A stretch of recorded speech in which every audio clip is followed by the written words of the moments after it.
funcionan en la informalidad. A la hora de la hora no hay quien fiscalice cuáles son las condiciones en las que trabajan estos trabajadores. Y solamente por poner un ejemplo, ¿no? Ayer, por ejemplo, los trabajadores también se quejaban de que se levantaban muy temprano, los hacían trabajar de las 5 de la mañana, no les daban tiempo para consumir sus alimentos. Y una serie de atropellos contra los derechos básicos. ¿Por qué es que no se está cumpliendo si existe un marco legal? Vamos a conversar con Eduardo Segarra. Él es economista y doctor en Economía Agraria y Aplicada por la Universidad de Wisconsin. También es investigador de GRADE. ¿Cómo está, señor Segarra? Muy buenos días. Muy buenos días, encantado de estar con ustedes. ¿Es la ley el problema? Sí, la ley sí es el problema en la parte del régimen laboral, ¿no? Es una norma que nunca debió extenderse, que ya había sido severamente observada, incluso no cumple con patrones básicos internacionales de derechos laborales para los trabajadores.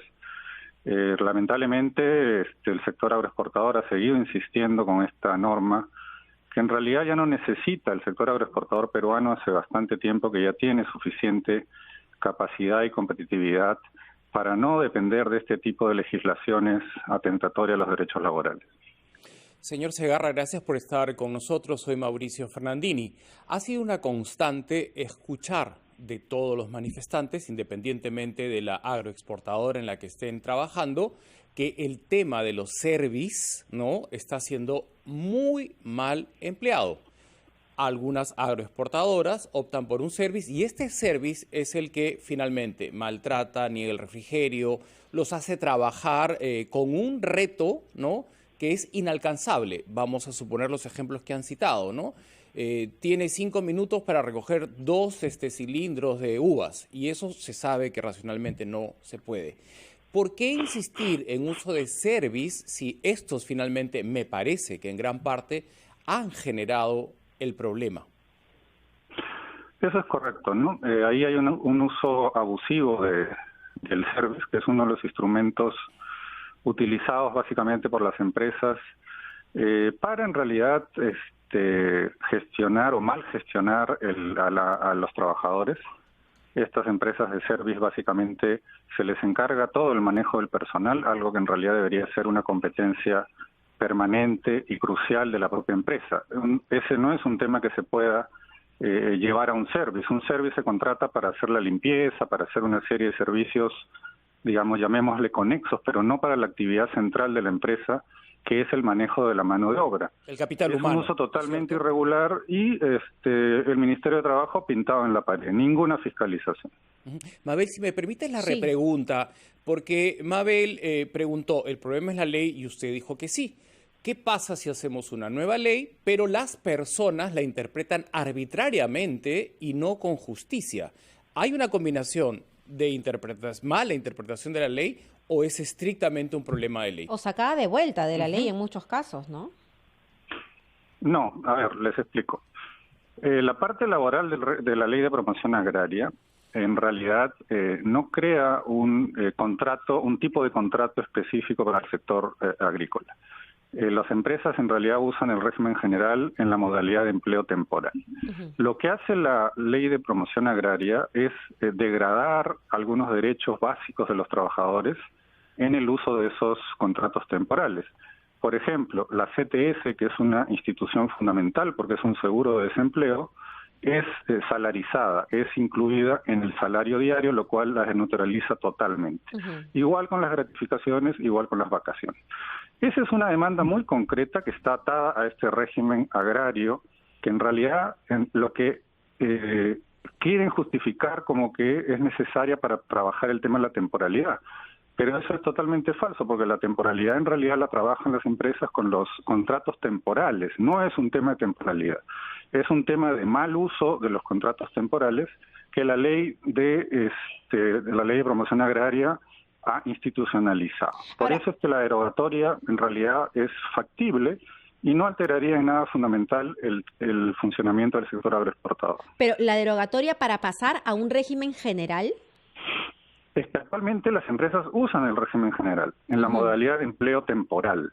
De acuerdo. Lo único que hace la ley agraria es decir, cuando hacen esos empleos temporales, le agregan un factor distorsionante, la CTS, la gratificación y las vacaciones son incorporadas en la remuneración diaria, con lo cual en realidad lo que hacen es reducir la remuneración, distorsionarla, y el trabajador agrícola no tiene ninguna protección frente al desempleo o la falta de empleo que ellos sufren normalmente algunos meses durante el año. Sí. Por eso es que eso puede derogarse sin ningún problema.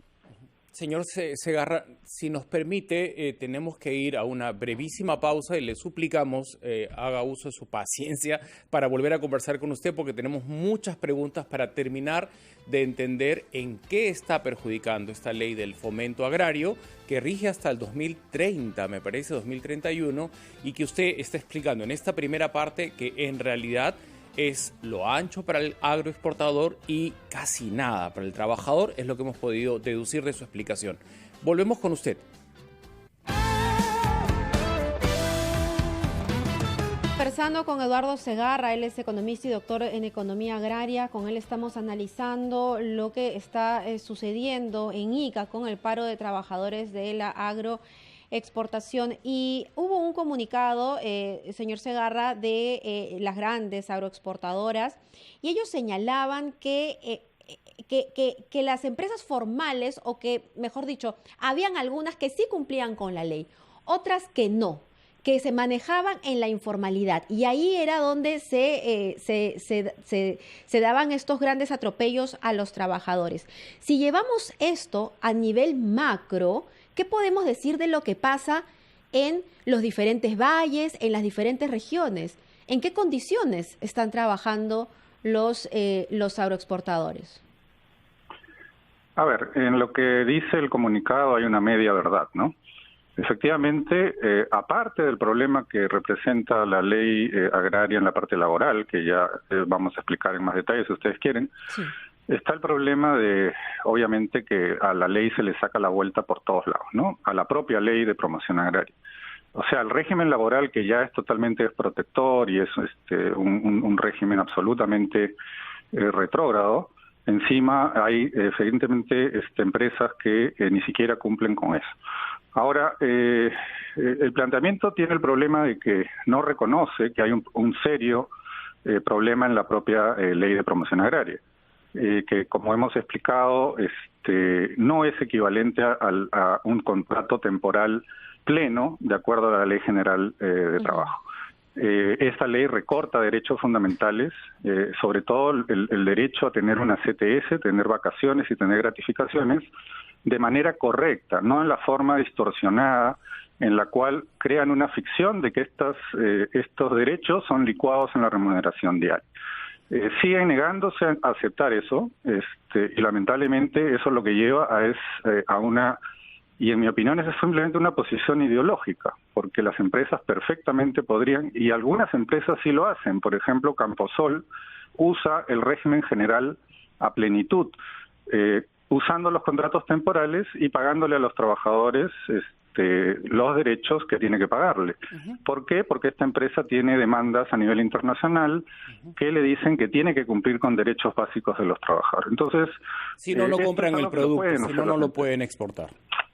Claro, habría sanciones, habría problemas por incumplir con derechos básicos de los trabajadores. Señor Segarra, permítame una interrupción. El señor Hugo Ñopo, también economista, ha exhibido el crecimiento exponencial, creo que es el adjetivo más apropiado, para el sector agroexportación. A pesar de la pandemia, el rubro ha seguido creciendo, lo cual nos enorgullece como peruanos, lo bien valorados que están nuestros productos, espárragos, arándanos, uvas, ¿no?, que produce esta región, y otros que estoy omitiendo. Si crece de manera exponencial, ¿por qué esto no se ve reflejado en la clase trabajadora, que también es parte de la generación de esa riqueza? Vemos que otros rubros tienen repartición de utilidades, tienen un tratamiento distinto. O sea, crece el sector, pero crecen todos, ¿no? No solamente una parte del sector. Eso yo quisiera saber por qué está ocurriendo puntualmente con lo de la agroexportación. Sí, ese es un muy buen punto. Por ejemplo, podríamos comparar con el sector construcción, que tiene algunas características similares, en el sentido de que el empleo es temporal, los trabajadores trabajan en una obra y luego tienen que ir a otra, etcétera. ese sector ha crecido también durante todo este periodo de manera significativa y la remuneración de los trabajadores también ha crecido. En esa rama hay negociación colectiva y hay sindicatos y hay posibilidades que los trabajadores puedan negociar sus condiciones laborales y puedan también negociar su remuneración. En el sector agrario, la ley de promoción agraria básicamente ha hecho imposible que haya algún nivel de sindicalización porque todo está temporalizado. Es un sector que tiene el mayor uso de contratos temporales de toda la economía peruana. Más del 90% de los contratos de las agroexportadoras son temporales. Hemos visto cuánta es la estacionalidad de la producción agroexportadora y en realidad solo es 30%. El 70% de la actividad laboral es permanente porque los trabajadores trabajan durante todo el año. La agroexportación peruana hace tiempo que tiene la magnitud y la escala para producir todos los meses del año a los distintos mercados. Entonces no es verdad que sea una actividad que separa algunos meses del año y por lo tanto eternamente va a ser pues temporal. Es una actividad más bien hay que una ya etapa tiene... del año en la que tienen más trabajo porque Así hay es. cosecha, por ejemplo, o Así es. fertilización, qué sé yo. Pero incluso las diversas empresas escalonan sus productos de tal forma que las cosechas ocurren en los distintos meses del año de acuerdo a la demanda internacional. Lo cierto es que las empresas podrían perfectamente y sin ningún problema utilizar los contratos temporales que ya tiene el régimen general para manejar esa estacionalidad, pero no quieren reconocerle a los trabajadores derechos básicos. Como les dije, CTS, gratificaciones y vacaciones pagadas apropiadamente y como se tiene que hacer. A ver, pero entiendo que, para aclarar, entiendo que esta ley, este marco laboral de los trabajadores de la agroexportación, sí estipula que reciben gratificaciones y CTS, pero no en la manera como el régimen general, ¿verdad? Así es. Yo solamente quiero hacer un comparativo y por favor, si estoy equivocada, corríjame, señor Segarra, porque analizando bien esa situación y ya viendo en macro, porque creo que lo que habría que hacer es una comparación, ¿no? De también si ganan las empresas, es cierto, han subido las remuneraciones de los trabajadores también, pero ¿cuál sigue siendo el nivel de desigualdad, ¿no? Que haya aumentado el sueldo no significa que no haya una desigualdad ahí. Todos nos beneficiamos, sin duda, pero las desigualdades continúan ahí. Y creo que ese punto de vista no se está abordando. Claro, por supuesto. Este esquema ultra desprotector del trabajo, o sea, ni siquiera estamos hablando de darle a los trabajadores agrícolas el régimen de empleo permanente, ¿no? El régimen de empleo, digamos, de contratos a plazo indeterminado, que es el que otorga, digamos, estabilidad laboral. Simplemente están solicitando ser tratados como cualquier ciudadano que tiene un contrato temporal en el país.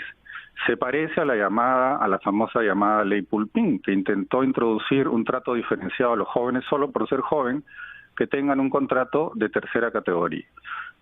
Por otro lado, lo que demandan nuestros trabajadores agrícolas se parece un poco a lo que han logrado las empleadas del hogar, ¿no? Recientemente, que han logrado que sus derechos sean plenamente reconocidos y ellas tengan CTS, tengan vacaciones y tengan gratificación tal como lo tiene cualquier trabajador en una rama formal de este país.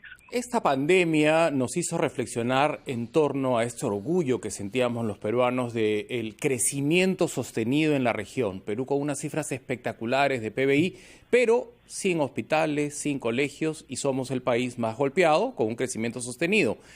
Esto se replica como de una manera en realidad casi inaceptable, ¿no? Que no hayamos aprendido la lección. ¿Qué enmiendas se pueden hacer para que esto no se siga repitiendo en los distintos sectores? Minero, agroexportador, agrícola. Queremos volver con esas reflexiones luego de esta pausa, señor Segarra, si nos permite.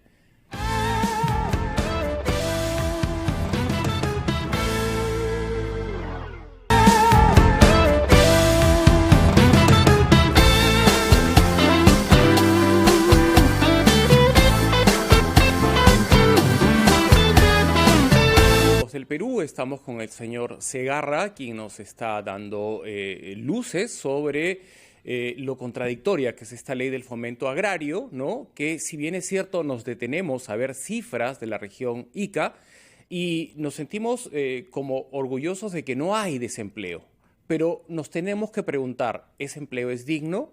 Definitivamente no, y lo escuchamos ahora, que hay un intermediario llamado Service. No podemos generalizar porque por ahí hay una que funciona bien, pero en general han permitido una relación perversa entre trabajadores y agroexportadores. Los agroexportadores, insisto, han crecido de 1.000 millones de soles en exportación no tradicional del 2005 a la fecha a 6.000 millones. O sea, han sextuplicado, ¿no?, el volumen de exportación, y esto es un hecho objetivo. Mi pregunta iba en ese sentido, ¿no? Usted dice que la ley es la que está fallando, pero el factor humano, el capital humano, es el que finalmente genera la riqueza. ¿Por qué no se ve reflejado en un empleo digno, en colegios para esas personas que están permitiendo, ¿no?, la generación de riqueza, la cual nos llena de orgullo a todos, o en hospitales, en atención de salud digna? ¿Por qué no se ve, independientemente de una ley, esa distribución más equitativa de la riqueza en la regiónica? Sí, no se ve porque efectivamente en el caso laboral la legislación ha sido absolutamente asimétrica en favor de los, digamos, de los empresarios, y absolutamente desprotectora de los trabajadores. Por lo tanto, los salarios de los trabajadores han estado totalmente estancados, como muestra bien Hugo Ñopo. En la evolución de los salarios de los trabajadores agrícolas es prácticamente una muy pequeña ajuste. Es más, solo se ha incrementado la remuneración del trabajador agrícola cuando ha aumentado la remuneración mínima vital. Es decir, este es un sector que ha sido mantenido normalmente en el mínimo de las remuneraciones posibles de la legislación. Obviamente tiene que ver con un régimen laboral distorsionado, extremadamente desprotector, donde el trabajador no tiene una posibilidad de futuro, de acumular, por ejemplo, capital humano, de capacitarse, de tener por lo menos un seguro de desempleo, tener capacidad de poder atender adecuadamente a sus hijos. Para las mujeres, por ejemplo, no hay espacios donde ellas puedan llevar a sus hijos pequeños. Muchas veces hay también límites a la edad que se ponen en las contrataciones, y cientos de tipos de abusos que han sido diversamente, varias veces denunciados, pero que las autoridades nunca han tomado ningún tipo de acción efectiva. Este no es un tema de ahora, no es un tema de esta semana o de la semana pasada. Estos son ya 20 años de régimen agrario, en realidad, que fue un régimen temporal por 10 años, pero que se ha extendido por 20 años e incluso ahora ha sido extendido hasta el año 2031. Por eso es que no vemos que no se relaciona el crecimiento agroexportador con desarrollo social, con mejores condiciones de vida para esta población. Nosotros hemos evaluado, por ejemplo, que el impacto del sector agroexportador en la pobreza de estos distritos ha sido nula, porque la pobreza ha caído en igual proporción en los distritos no agroexportadores. Y esto tiene que ver con un modelo que ya se agotó. Y por eso, cuando se discutía la ampliación del régimen de promoción agraria, decíamos hay que pasar a otro tipo de legislación, una legislación del siglo XXI, no una del siglo XIX como la que tenemos ahora. Muy bien, ojalá que en esta mesa de diálogo que se está planteando ya con los enviados del Ejecutivo, el Ministro de Trabajo y el Ministro de Agricultura, se dé un paso hacia una solución. Mientras tanto, entiendo que en el Congreso de la República también se va a analizar la derogatoria de esta ley. La solución para usted, señor Segarra, en síntesis, sería derogar la ley y asumirlos todos en el régimen general y acogiéndose a la figura de temporalidad. A ver, hay también una alternativa, que es en la propia ley mejorar o reformar el régimen laboral, ¿no?